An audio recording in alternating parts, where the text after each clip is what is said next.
حضرت عبداللہ ابن عباس رضی اللہ تعالیٰ عنہ فرمایا کرتے تھے کہ یہ روح اور جسم قیامت کے دن جھگڑا بھی کریں گے۔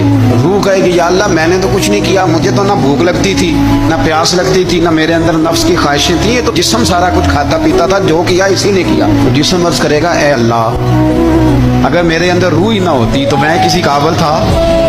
یہ تھی تو بھوک لگتی تھی، یہ موجود تھی تو پیاس لگتی تھی، یہ موجود تھی، تو روح اور جسم جھگڑا کریں گے۔ روح کہے گی جو کیا جسم نے کیا، جسم کہے گا جو کیا روح نے کیا۔ تو اللہ کریم فرمائیں گے اب جو اس کی شان کے لائق ہے، فرمایا تمہیں ایک مثال نہ دوں، اللہ دے، خزائن العرفان میں موجود ہے، کتاب الروح میں موجود ہے۔ اللہ فرمائے گا ایک بندہ لنگڑا تھا اور ایک اندھا تھا، دونوں باغ میں جا رہے تھے، تو وہ جو لنگڑا تھا نا معذور تھا، اپاہج تھا پیر سے، اسے پھل نظر آیا درخت پہ، تو وہ اندھے سے کہنے لگا اگر میرے پیر سلامت ہوتے تو میں پھل توڑتا پر مجھ سے چڑھا نہیں جائے گا۔ تو اندھا کہنے لگا تو اس طرح کرنا، میرے کندھوں پہ چڑھ جا اور تم پھل توڑ دونوں کھاتے۔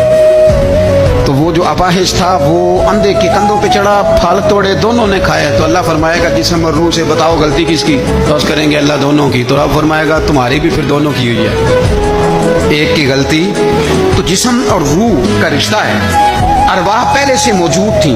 ایک حدیث اور سنیں نسائی شریف میں موجود ہے، سیدہ خدیجہ الکبریٰ رضی اللہ تعالیٰ عنہ صبح سو کے اٹھی، حضور کے ساتھ آرام کر رہی، تو عرض کرنے لگی یا رسول اللہ صلی اللہ علیہ وسلم میں نے خواب میں دیکھا ہے کہ میں آپ کی پیشانی پہ سجدہ کر رہی ہوں، یا رسول اللہ صلی اللہ علیہ وسلم اس کی تعبیر کیا ہے؟ تو نبی پاک صلی اللہ علیہ وسلم نے فرمایا خدیجہ جسم تو تیرا یہی تھا اور تو میرے پاس ہی تھی گویا۔ حضور فرمانے لگے یہ جو خواب میں تو مجھے ملی ہے اور خواب میں تو میری پیشانی پہ سجدہ کر رہی ہے، تو یہ میری روح تیری روح سے ملاقات کر رہی ہے۔ تو روحیں پہلے سے موجود تھیں۔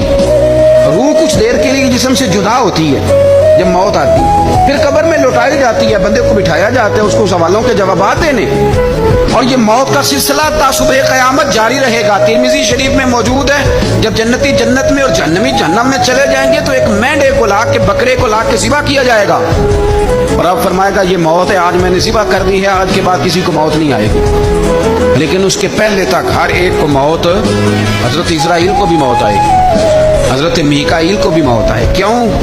اس لیے کہ اگر تھوڑی دیر کے لیے یہ موت کا ذائقہ مدینے والے رسول کی بارگاہ میں آیا ہے، اگر وہاں آیا ہے تو پھر کوئی بچے گا نہیں، اگر ان کے قدموں کو چومنے آئی ہے تو پھر یہ ہر جگہ آئے۔